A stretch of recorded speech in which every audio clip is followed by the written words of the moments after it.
Satuan Reserse Narkoba Polres Bualemo Gorontalo menangkap 4 orang yang menjadi tersangka karena membawa narkoba. Selain narkoba, petugas juga menyita senapan angin dan senjata tajam. Dari 4 tersangka, 2 diantaranya merupakan warga Palu, Sulawesi Tengah.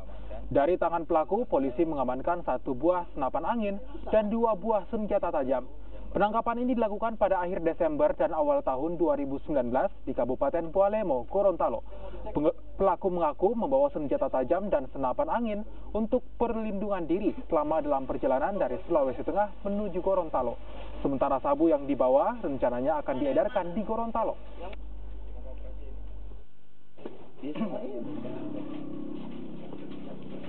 Menurut pengakuan dari tersangka adalah untuk jaga diri ketika mungkin di perjalanan jauh, kalaupun ada gangguan ataupun mungkin untuk melindungi dari kejahatan.